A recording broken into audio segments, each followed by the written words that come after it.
Hello 18! Welcome back to my channel. Update tayo sa Fun Army Face-Off ng SB19. Ito nga, lamang na lamang pa rin ang SB19 sa porsyento, 89% ang kanilang nakuha sa ngayon currently.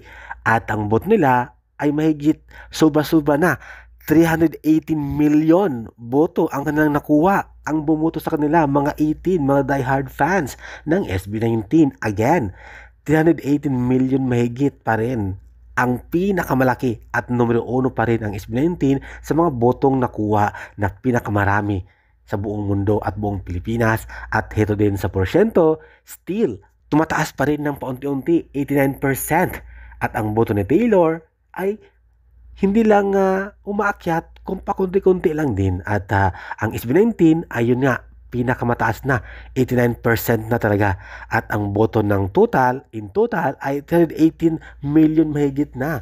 Kaya naman, huwag pagambante, boto pa rin tayo. Dahil nangunguna pa rin ang SB19 hanggang ngayon, 89%, at ang kanilang boto ay 318 million.